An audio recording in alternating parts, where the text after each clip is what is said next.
Today on episode number 573 of the School of Podcasting, I interviewed Drew Ackerman from the Sleep With Me podcast. This is a super niche podcast, and if you're thinking about starting a podcast, you got to listen to this podcast because Drew, his purpose is to put people to sleep. That is a super niche podcast. And wait till you hear what I read about him in the Washington Post. We're also going to take a look at Anchor. Hit it, ladies. The School of Podcasting with Dave Jackson. Podcasting since 2005. I am your personal podcast coach, Dave Jackson, thanking you so much for tuning in. If you're new to the show, here's what happens. I help you massage your message. I help you face your fears, flatten that learning curve, and tackle the technology and get you going, not just starting a podcast. Look, you can go watch outdated YouTube videos and start a podcast. I get you going in the right direction, headache-free. My website is schoolofpodcasting.com, and I cannot wait to help you start a brand new podcast. When you head out there to sign up, use the coupon code LISTENER. That's LISTENER, and that will save you when you sign up. You know what? I'm excited about this. Let's get right to Drew. All right. Well, joining me via Skype, I met this guy at Podcast Movement. I'd already heard about his show. It was like, it's a what? Are you kidding me? And what I love about this is I've been running into a few shows that are hyper niche. And we're going to be talking here with Drew Ackerman, and his podcast is called Sleep With Me. You can find it at sleepwithmepodcast.com. And it's an interesting podcast because the goal, where normally I'm on this show going, whatever you do, don't be boring. And Drew's goal is to put people to sleep. So Drew, thanks for coming on the show, buddy. Yeah, thanks for. I'll try not to bore your audience too much, Dave. But thanks. I don't want Glenn to fall asleep in the shower. So that's it. So where did this idea come from? It actually came from when I was a kid, not being able to sleep. Like when I was in grammar school, in 5th and 6th grade particularly, I was dealing with dyslexia that was undiagnosed, and I was having a lot of trouble at school. And as a result, I couldn't sleep, and I would be worried about school, and I would be up all night. And I felt really desperate and alone, even though I was like 6 kids. I'm the oldest of 6 kids, and my parents, they tried to help, but when you can't sleep, it's kind of can be mysterious. And then one day, this kid in my class told me about this radio show called the Dr. Demento Show. And he was like, it's on Sunday nights, and it's this comedy show. And I started listening to that. And Sunday nights were always the worst because I hadn't been at school for a few days. Right. And so I definitely couldn't sleep. And when I listened to the show, it never put me to sleep, but it just made me forget about everything I was worried about and made me laugh and relax. And I never forgot those two things, like not being able to sleep and the kind of relief and the distraction the show brought me. And then as I started listening to podcasts, I was like, oh man, like one thing I love about podcasting is like that you can talk about anything, right? And that some people can talk about their passions, like whether it's fishing lures or theme parks or roller coasters. And I just loved getting this little window into people's world. And I don't know, at some point I was like, why aren't there, like, I don't know, maybe I could tell like a bedtime story podcast for grownups and be kind of boring and rambly. I do that on like camping trips or days at the park anyway with my friends. So I was like, yeah, let's just see how it goes. It was literally like that, like you must hear this a million times, but for years I put it off. I didn't even plan it. I was like, no, that idea is too weird. It is too wacky. Don't do it.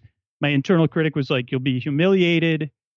And at some point, a couple things happened. And I was like, why don't we just try it and just start recording and start releasing? And like, I don't know what would happen if I didn't follow that just random moment where I was like, okay, let's just start and see how it goes. And right. It's like one of the benefits of not having a big audience. When I started, I had no audience. And I got to jump in here. I love the attitude here. I don't know. Let's throw it on the wall, see what happens. And after all, when you first start out, nobody's listening. So who cares? I love this. Now wait till you hear what happened, because he was like, let's see what happens. It gave me this huge amount of freedom to like grow, to get comfortable. Like I was so nervous when I first started. I didn't know how to edit and I was overperforming, but there was no pressure. I was able to grow and the audience kind of grew as I grew. Right. So as you kind of matured and kind of found your voice, that's always the fun buzz phrase. You found your voice. Your audience started to grow. Do you remember what you were using when you first started? Yeah, I was using borrowed equipment actually. Like I just borrowed a microphone. I had like a shotgun mic straight into like a Tascam DR40, and that was it. Like and I was recording on that. I was editing on like an old Dell laptop with like Audacity on like Linux. And I mean, I did like 150, 200 episodes like that. And then I changed to like a ATR 2100 at some point. Then I changed to a mic that someone recommended that didn't work out, like a more Right. like a couple $100 mic. And then now I'm still on like not super expensive equipment. Like, I don't know. I think like once you get comfortable with something, it's important to incrementally improve the sound of the show. It's still a skill I'm learning to like monitor your audio. It's such a abnormal thing from day to day life to like hear yourself and be talking, especially when I'm like, and then I'm going here and like in my rambling kind of voice. Well, that was the one thing that really amazed me at Podcast Movement is somebody might just think, well, I'm sure, you just basically grab, I don't know, the latest USA Today and just, I don't know, read the business section or something like that. And I was amazed. Tell us what goes into like what wouldn't be a good episode and how you actually pick what you're going to use. I had to go to the dentist last week and I had to get like some work done because I'd been procrastinating. And I was like, man, I wonder if I could do a show about the dentist. And I haven't been able to crack that one. So stuff that people are really afraid of, because you don't want to remind people of bad experiences or places they don't want to be. But at the same time, I get a lot of listeners that listen to the podcast at the dentist. So I'm like, could I do an episode to distract people, put people to sleep and distract people while they're at the dentist? So anything that like triggers things that are going to keep people awake or remind them of things that keep them awake, I try to avoid. But other than that, the world's kind of full of stuff to observe, and kind of I happen to be like a person that just goes on tangents naturally. Maybe I'm naturally boring a little bit. Like I just kind of keep a pad and pay attention, and then I'm like, could that be a podcast episode? And then maybe I'll give it a week or two and see if there's going to be 45 minutes of material there. So, because it is like, even though it's boring, the whole idea of the show is it sounds free and easy, but to sound free and easy, at least for me, takes a lot of work and editing and recording in segments sometimes and pre-planning and writing, or like I do Star Trek episodes on Sunday and I probably watch the episode 5 times before I record because I want the show to be as good as it possibly can. But I don't try to get hang up on perfectionism either. Like the show can never be perfect. It can't please everybody. Right. It's just about kind of doing your best and getting a little bit better each time. Oh, preach on, Drew. I love that. Think about this. He started off with some used stuff. Let's see what happens. And then most importantly, he didn't let perfectionism completely stop him. Now, he did say he thought about this for years, so that perfectionism probably put it on hold for a bit. And wait till you hear some of the things that happen here because he finally let it go. So don't let perfectionism and the fact that you don't have the right equipment and things like that stop you from launching a podcast. Well, when you say, I wonder if this would make a good episode, what criteria, like how do you know when you go, oh, this would be great, and you start to think about it, what's the criteria?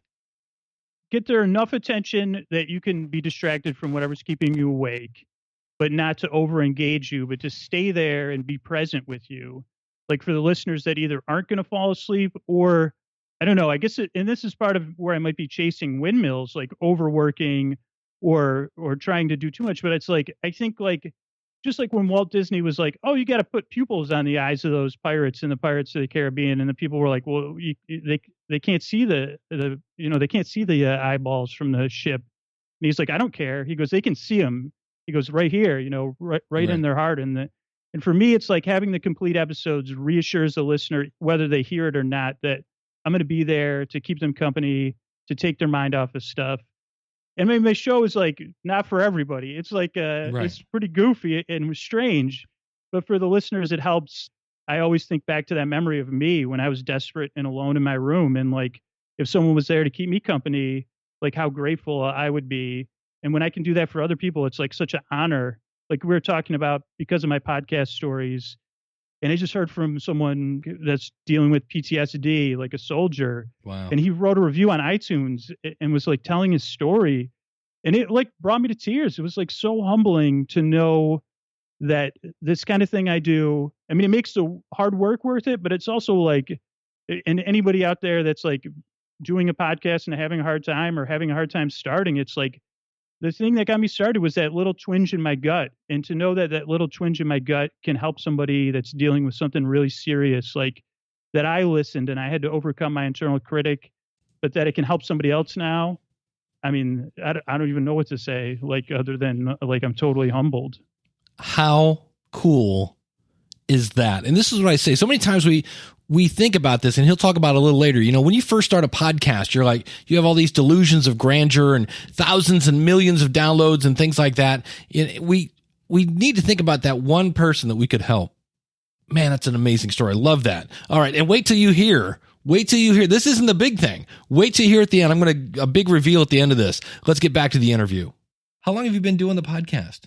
Just about a little bit over 3.5 years. Like I just crossed 550 episodes recently because we come out 3 times a week, which is like not a schedule I'd recommend for like anybody new. But I always thought about it. If somebody's relying on me to fall asleep, if I was listening to this podcast, I would want it 3 times a week, or I would want it 5 times a week. But I'm like, okay, that's not realistic. But no, 3 times a week's barely doable, but it's doable. How long would you think it takes to like create an episode? I think like to create episode like probably takes between 15 and 20 hours of labor. Wow. Or I have 2 different editors that work on the show. So they probably put in like 2 or 3 hours, and then I put in the rest. And a lot of it's on the front end. And then the recording can be really slow. Like I'm not doing a live to tape style recording. It's mostly linear, but sometimes I'll take 3 or 4 takes of something. Or sometimes I'll be there and I'll be getting overly critical of myself, or I'll start getting stressed, and that's doesn't help people fall asleep. So I have to pause it and be like, okay, we're not trying to make a masterpiece here, Drew. Right. We're just making a podcast to put people to sleep. Just do your best job. Just be present. You're just here to keep people company. Let's not get carried away. And I'll be like, okay. Even when I started it, like I had like tons of unrealistic expectations of things going poorly and things going unbelievably well. But I've been able to learn so many lessons by kind of walking down that middle path and kind of like just going one step at a time. And that's literally been how my shows work. Even when I hit like a 500, I was already working at like my listeners were like, hey, aren't you going to do anything for episode 500? And I was like, oh man, like, sorry, I'm like working on episode 510. Like, and then I was like, okay, let me do something. So yeah, it's really helped me grow as a person. And that's something totally unexpected. When you listen to podcasts, or even when I started, I was like, okay, like this will be something interesting to try out, and I'll see how it goes. And my biggest worry was following through on it when I first started, because I was like, okay, I don't know if I trust you to even follow through on this idea. Not like if I'd get listeners or if the show would work out. But now I'm like, wow, man, like not only have I learned a lot of tangible skills, it's like I've learned to say thank you and be a better person in really small ways. I don't know. Do you remember seeing your first episode in iTunes? Oh, I mean, those first episodes were pretty tough. I mean, I remember, yeah, I mean, I think like it's interesting when you start a podcast, and I think a lot of people go through this. There is the part of us that thinks like, one, Adam Curry's going to call, which I kind of wish happened to be like, listen, you got to take this podcast off iTunes, dude. Like, this is terrible. Like, or that like it's going to go the opposite way, and that it's going to immediately go viral, right. And that you're going to have like thousands and thousands of listeners. And those are natural human expectations. They're unrealistic, but I had those. But I also was like, knew myself well enough to be like, okay, let's just concentrate on making 2 episodes, and then let's concentrate on making 7 episodes. And actually, like I would set up quit meetings with myself. So I'd be like, okay, we're not quitting between episode 2 and episode 8. And then me and my internal critic would sit down at episode 8, because my critic would be like, this is terrible. This is so bad. There's no one listening. This is podcast. It sounds bad. It's like, I'd be like, okay, at episode 8, you can tell me every reason why we should quit this podcast. But in between 2 and 8, like, just let me try to do my best. And having those times like really helped me to just keep going. that was one of the things I discovered by accident. And the times that it's gotten really tough for me has been when I've forgotten to set up those dates of like, okay, let's just make it to episode 75. Okay, let's make it to 150 to get like your anxiety down or your expectations, or like, how am I going to keep this going? How am I going to sustain this? Or, there's a lot of noise in podcasting. You hear other people's, how well they're doing or how Right. well they're not doing. And some of that's real and some of it isn't, but it can impact, like, it's how they're doing. It's not how your show's doing. And I mean, I take it sometimes I'm like, wait, you're making how much money? Oh man, my Yeah. I'm doomed now, man. There's no way. I'm totally, and it's like, okay, that's their show. It's not your show. Like, just let's make the best show we can. Yeah. When you had those feelings of like, oh, this is horrible and it's crappy, and then you say to yourself, all right, I'm just going to make it to episode 20 or whatever you're looking at. How did you get over that? What's funny is like having those quit points when you get to the quit point, and I think it's like the paper dragon that the internal critic can be. When I get to those quit points, it's like, I'm like, okay, should we quit the show? Even my internal critic's like, no, why would we quit this show? We're helping 100 people fall asleep. And we heard from, a couple people, and it's kind of fun. And I didn't mind that story. It's funny when you get to the quick quit dates and you kind of see what really is important. And it's like, oh, it's the listeners that are important. It's their experience. It's like this opportunity to express myself. And I mean, distributed across the world for almost nothing. I always think about that. It's like, and for a lot of us, we own our shows. Where else are you going to have an opportunity like that? It's really, that's when I'm like, okay, we can't quit. We got to keep going. Do you have any kind of like reoccurring negative voice that comes back and you're like, oh, it's you again? Is there like a nagging one that keeps coming back and you're like, no, and you finally put it at bay? Unfortunately, I've never put it at bay. I wish I could say that. Right. Like, I definitely have ones like, I guess I always want to default to either the bad or the good that are unrealistic. Like either literally someone from the podcasting council calls me and they're like, you just shouldn't keep making the show. It's just that easy. Or that something unrealistic happens. And positive things do happen to some shows, and like they do blow Right. up, but like you never see what was going on, like the work those people put in and everything. You just see like, oh, they're getting 1 million downloads. Wow. Like, so for me, it's like trying to like rein those voices in, actually like kind of treat it like I treat my listeners and be like, hey, you seem like you're pretty scared. Like you really wish your show had 10 million listeners. I don't know any podcasts that actually have that many at all. So like, we're doing pretty good here. And I don't know, I tend to default to negative thinking, but the podcast has forced me to face the opposite, that there's all these people out there in the world. Yeah, there's critics and yeah, there's bullies and stuff, but there's Sure. so many people that just want to say thanks, Yeah. that just want to be entertained, that just want to laugh. Well, I know Jessica Kupferman does, she podcasts, and she was talking about your show, and she was talking about she's tried all this different headspace and all these other, meditation stuff. And she goes, they're actually, she don't know why, but she's like, you are the magic pill. And so if you ever need a pep talk, just talk to Jessica and she will tell you how great your podcast is. And the interesting thing is you've actually been able to create some monetization streams. So why don't you talk about, like, I would think like Casper Mattress would be a great sponsor, but like, do you have any sponsors? And I know you're working with Patreon. And so tell us how those are going and how you set them up and how they came about. Yeah, so actually Casper is a sponsor. I had done my show, and when I started, after I'd done it for a while, I was like, let's just try to do it for 2 years. Because if you really dig into like what people that are giving podcasting advice say, and you really start to listen, if you don't bring an audience to podcasting, it seems like a lot of people say it takes like about 3 years to really develop an audience. And I mean, that's not easy to hear, and it wasn't easy for me to hear. But I was like, well, let's see how our audience is at 2 years. So when I got to 2 years, I decided there was enough audience that like I connected with and that were getting a benefit out of what I was doing, that I should keep going no matter, like, I mean, this is probably unhealthy, but no matter what the cost, I was like, I'll find a way to keep making the show. And that was like about 1.5 years ago. And slowly from there, I started like doing Amazon affiliate sales, testing out some other CPA, like cost per acquisition, like affiliate type sponsors. Then I started Patreon. Actually, just when I first started Patreon, I was to get money to hire editors because I was staying up way past my bedtime with a sleep podcast to make a sleep podcast. And I was like, I don't want to burn out and ruin this podcast either. Right. And then from there, we've added a couple podcasts. Once I got to the point where I could work with someone that could sell the ads, like that's been way easier. Like working with someone like Jessica or Glenn have been on your show, or I'm with a network now, so they handle it. But like having someone, I tried selling ads on my own, and it was like a lot more challenging than I would have thought. And it's just not like my time's better invested in like making the best content I can. But yeah, like I actually like really like think CPA ads, like depending on your show, are like, even if they're not a great way to make money, they're a great way to get free data. Like, because you get a code and you're going to know like, okay, on this date, I did an ad for this peach company or something, and you'll know how much you got paid. And then you can kind of see from there.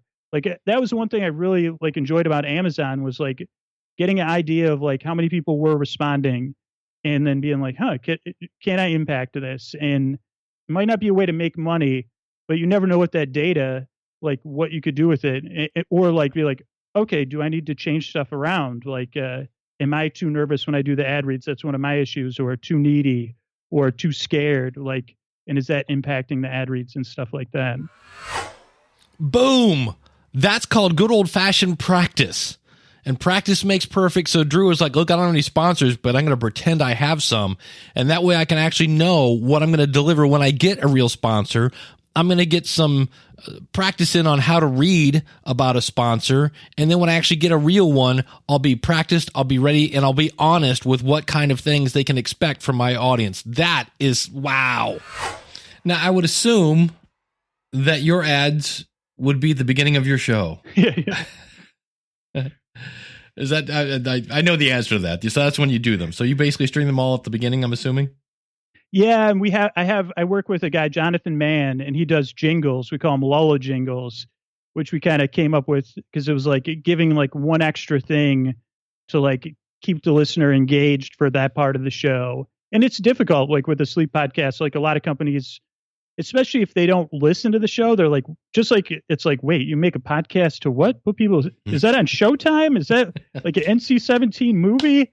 So like, if people don't listen to the show, it's a hard pitch. That's true. It is called Sleep With Me. Yeah.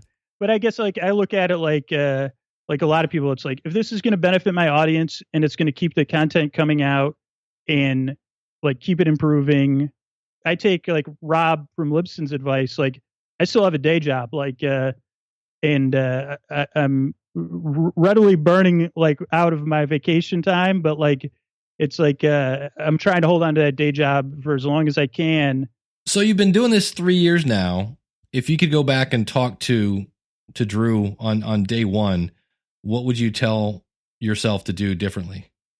I guess like, I'd be like, it's going to be okay, man. Like, I know you're going to get really stressed a lot of times, and the road's going to be very uncertain, and a lot of this is going to be outside of your comfort zone, but just keep going, and it's going to be okay. And that's like a hard thing. Like, I don't like sharing my numbers because it's like, if I shared my numbers with myself 3 years ago, I might quit my pot. Like, I might have quit going or something. Like, for me, the secret has just been keep going and just keep going slow. Be so thankful for those listeners and thank them every chance like you can online, and find out how they found out about the show. And dude, maybe stress a little bit less. I would say that to myself. Be like, it's going to work out. Like, and I still tell myself that part of me, my critic now, I'm like, okay, yeah, we don't have all the answers and we don't know how it's going to work out, but you know, this show's putting a lot of people to sleep, and you know, you seem to get along with the listeners and you seem to enjoy it. Like, it's going to be okay. I don't know, for all the negative thinkers out there. And I mean, and that's how I started my show. Anybody sitting on a show idea, I told myself that for like 2 or 3 years, like, don't start this show. That's going to be so embarrassing. Like, that's a wit. Like, and even if your show, you're worth trying it out. Like, you're worth trying that idea you're sitting on out to see how it goes. Even if it's just for that part of you that wants a little acknowledgement, to be like, hey, I like your idea. Let's make 10 episodes and see what happens. And who knows, like, what idea you're sitting on. Like, maybe they'll turn into some other idea, or people talk about pivoting or changing. Like, if you see it through for 10, 20 episodes, you might change your mind. You might stop making the podcast, or something else might grow out of it, like a whole business. Like when you think about Glenn or Ryan, like guys at Podfest that have kind of built these businesses around their podcasts, like you never know where it's going to take you. Well, I know I just was at this Ray Edwards Copywriting Academy. And one of the things they said is that if what you're doing is an experiment, then nothing is a failure. It's always like, all right, that didn't work. So I've figured that out, and I can now turn to the right as opposed to the left and things like that. And it sounds like that's kind of how you approach this. You were kind of like, hey, let's throw it on the wall and see what happens. Yeah, because I really didn't. I had the idea of what I wanted the show to be in a feeling sense, but I didn't know how to record a podcast, and I didn't really know what was going to like really put people to sleep. I was like, what if I could keep people company with bedtime stories? I mean, I get emails from listeners that have like started listening at the beginning and then they jump ahead and they're like, it's like listening to two different shows and it's very disorienting. But that's just because my show, every episode has changed just a little bit. Like every episode, especially when you're editing it and you have to hear it, you're like, ooh, I don't like this. Or when you get feedback and people early on were like, you know what? Like spiders wake me up.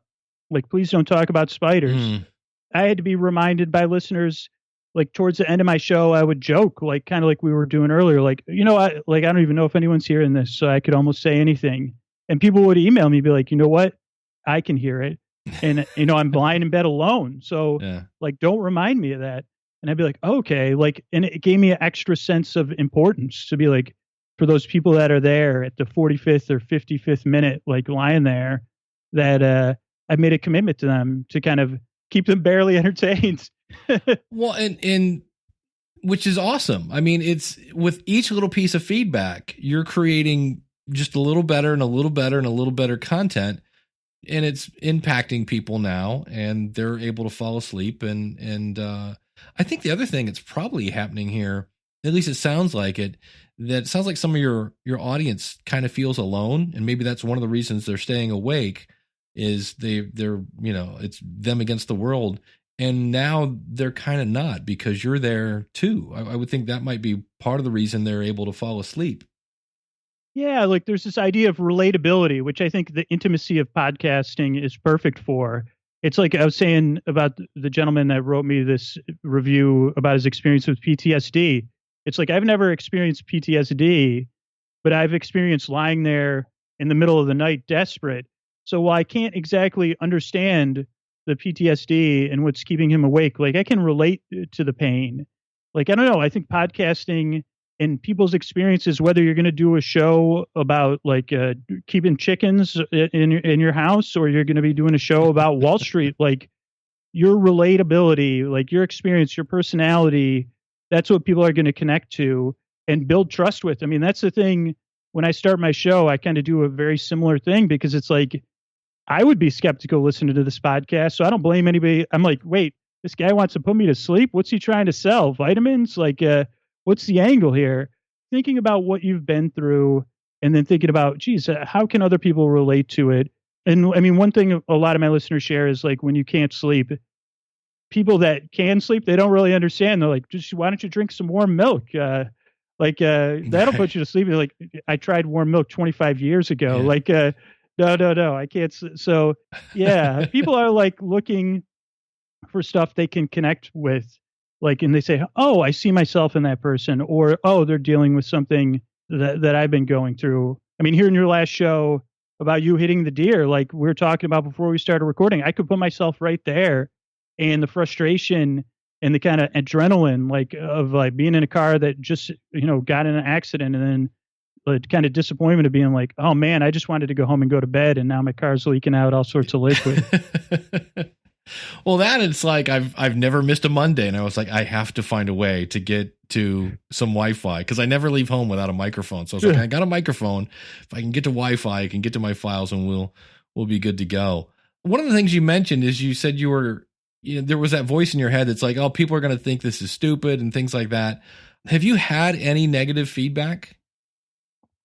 Yeah. I mean, I get like, I don't know what the ratio is for negative feedback to positive feedback. I mean, I get definitely a lot more nice feedback. Right. But my show definitely triggers I call it the soccer lad.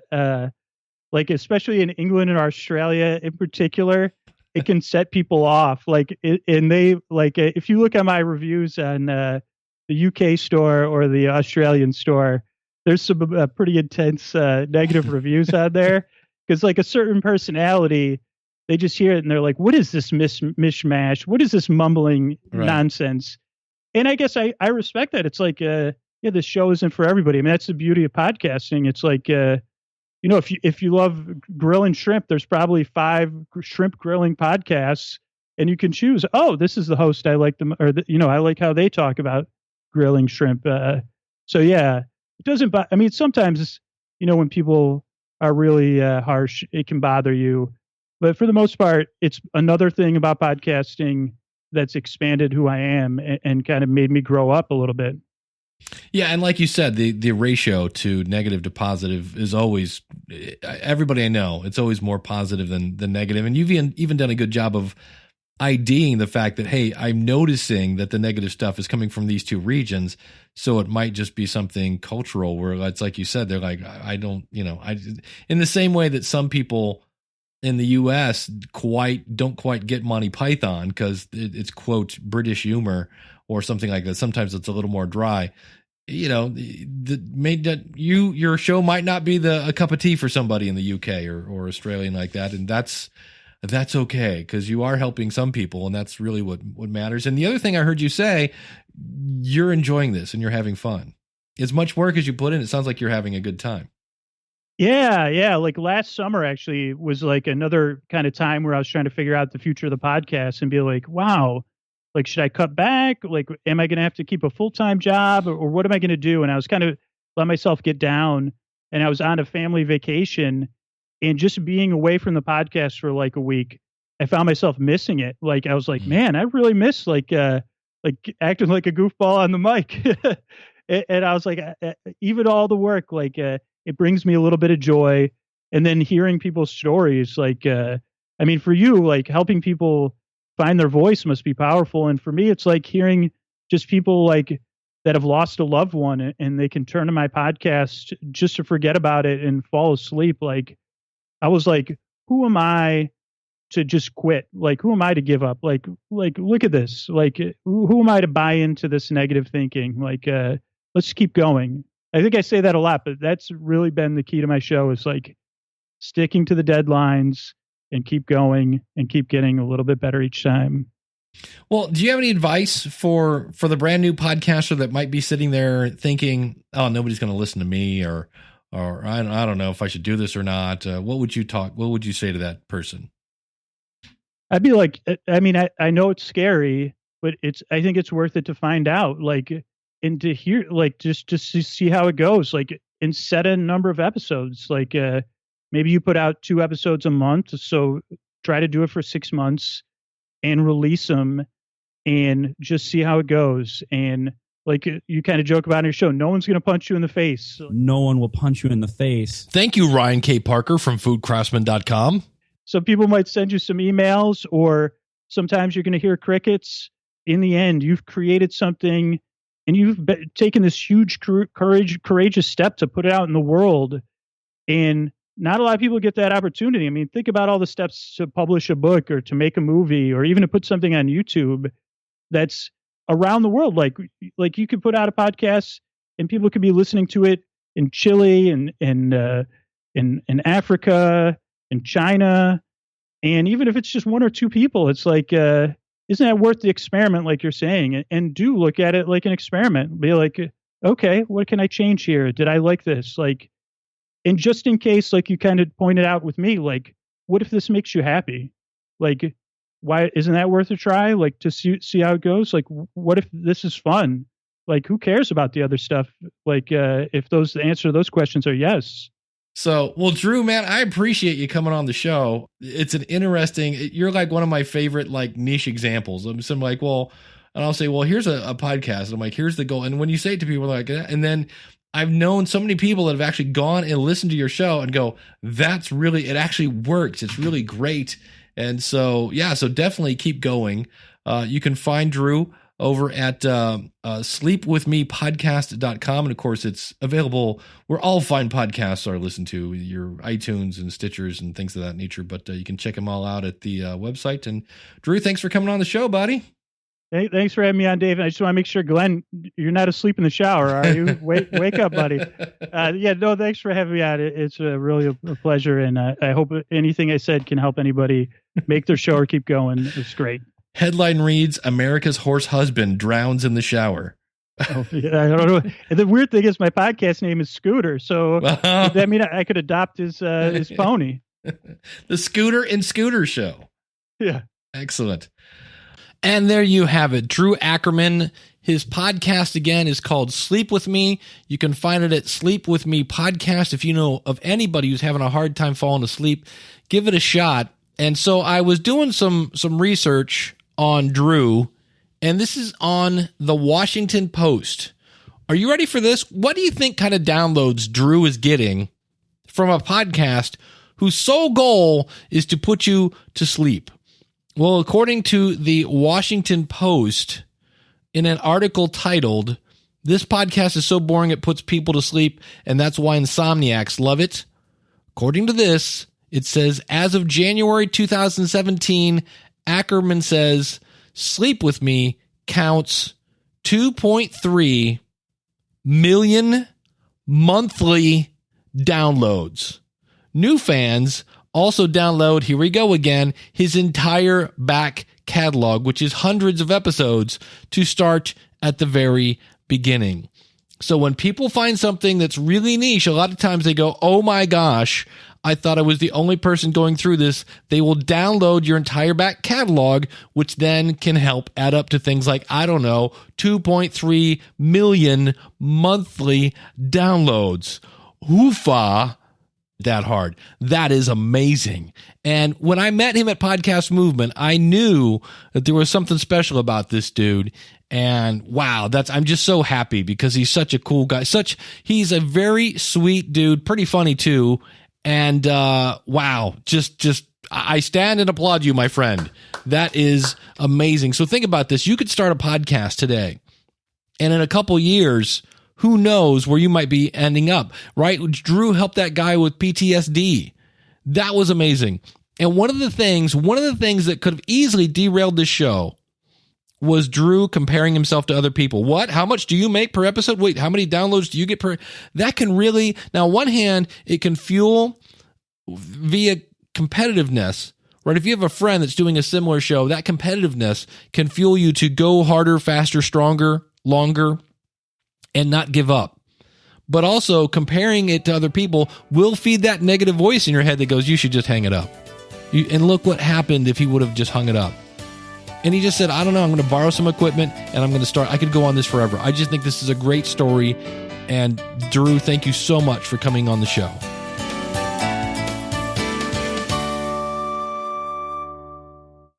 All right, so Anchor.fm is an app. They came out a while ago, and they recently came out with an update to their app, and it's kind of like, it's the social sharing app that lets you share audio. And there are a few of these. Clamor, by the way, as I record this, today was the last day of Clamor, CLAMMR. Kind of a bummer, but I could talk about that in another show maybe. But I want to talk about Anchor because they came out with a lot of press that you can now create a podcast right from your phone for free. And that gets everybody's attention. And here's the thing. If anybody ever offers to do this for you, this is the signal that you run away. These are the things that I help people avoid because they don't know what you're getting into. Sometimes you don't know what you don't know. You're not stupid. You're uneducated in the ways of podcasting. And I can go, whoa, whoa, whoa, whoa, whoa, whoa. Before you go putting your hand on that hot stove, let me tell you something. That's going to burn you. And this is a case where it's going to burn you. So what they're going to do is they offer, because they're nice like this, to submit your podcast to iTunes for you. Oh, no, you don't. And that means the email associated with your account in iTunes will be theirs. And I don't know where you get to vote on what artwork they use, things like that. And do you know if they offer a redirect? At this point, we don't.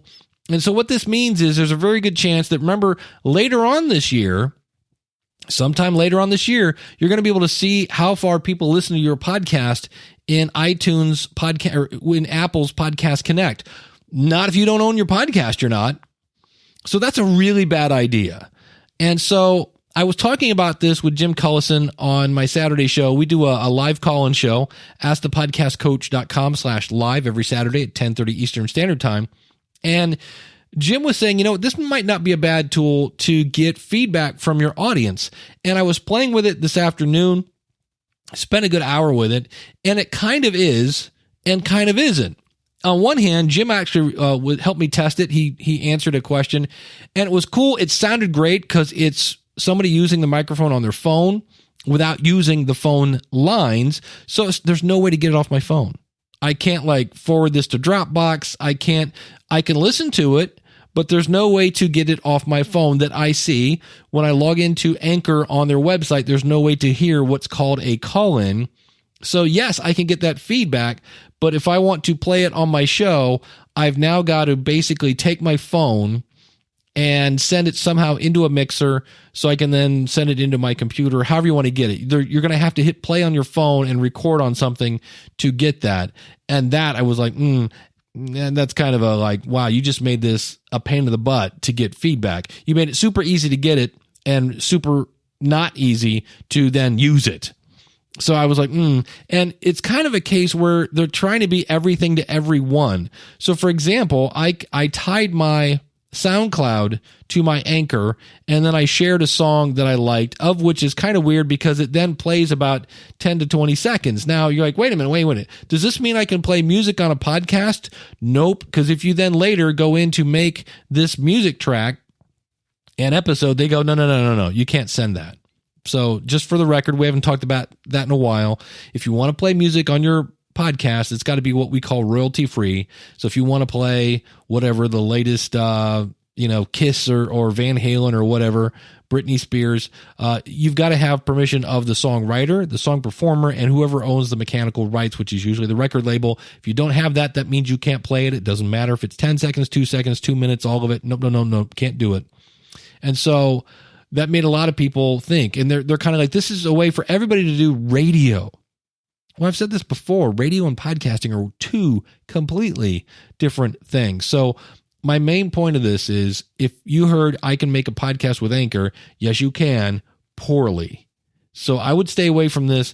If you want to use it as a promotional way and maybe interact with your audience, you might try that. Just realize playing something from this is not great.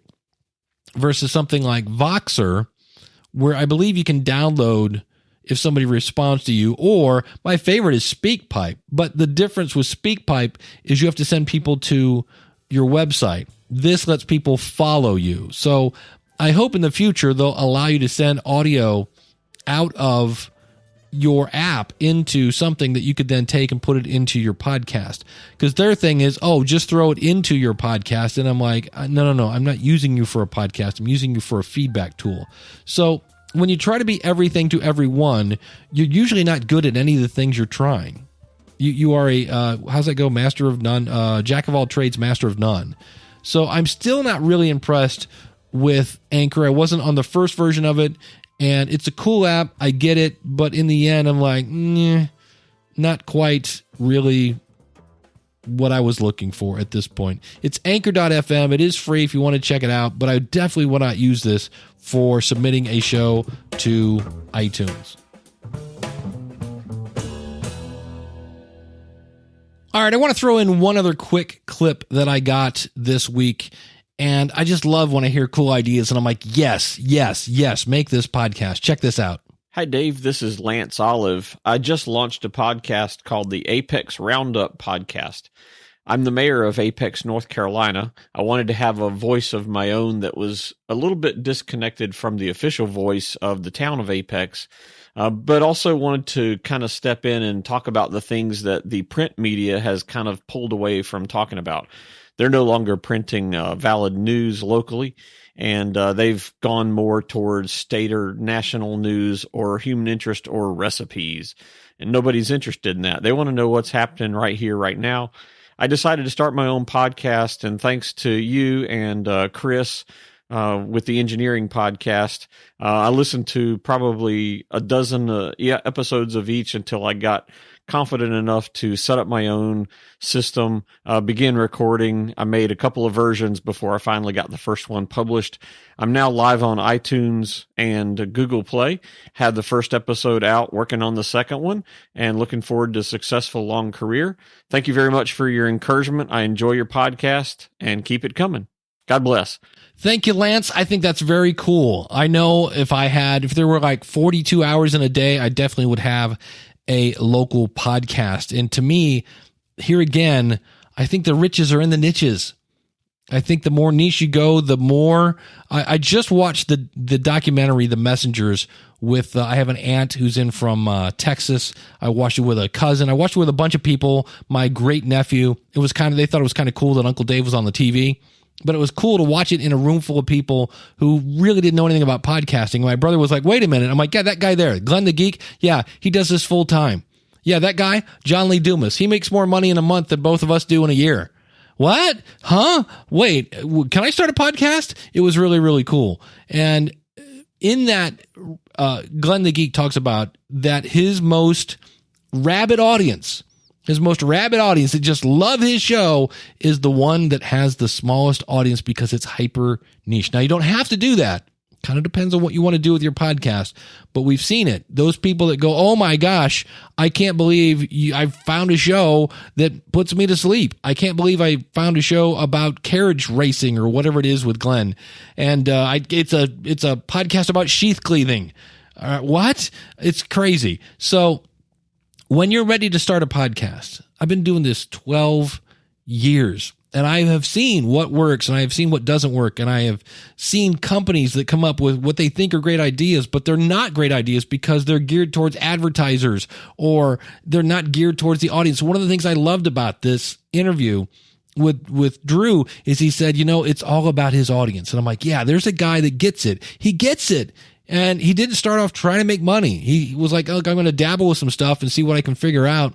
But it was all about serving his audience and a guy that understood what it was like to be in their shoes. So if you are somebody with passion and a message, I am the guy to help you start that podcast and get you going in the right direction. Not using technology that was really, really popular back in 2012, using the latest stuff, the latest techniques, the most up-to-date courses. Schoolofpodcasting.com/start is where you want to go. And if for some reason you have any trepidations, that's a big word. That's a quarter word, 50-cent word there. Trepidations. If you have any kind of worry about 30 days. You have 30 days to jump in there, check out all the tutorials, check out the private Facebook group. You can test the private, the custom, the word that I can't remember, the priority email. You can test the priority email system. You can see the schedule for the private coaching. And if you don't like it, let me know. You get all your money back. We're talking worry-free purchasing. So I look forward to seeing you. Go to schoolofpodcasting.com/start. Use the coupon code LISTENER, LISTENER. You will not find that anywhere. It's just right here for you and me. It's my way of saying thank you for listening to the show.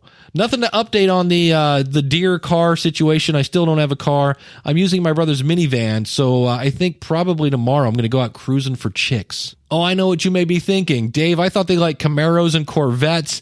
No. Chicks dig the minivan. I'm going to put it to the test. Anyway, he said hitting the microphone. Thank you so much for tuning in. Until next week, class is dismissed. Take care, and God bless.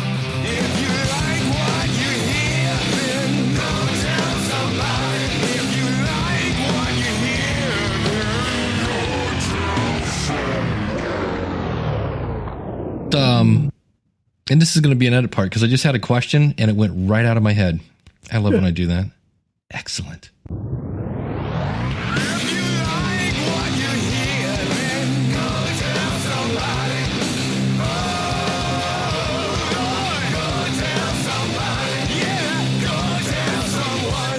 This podcast is part of the Power of Podcasting Network. Find it at powerofpodcasting.com. Changing the world, one download at a time.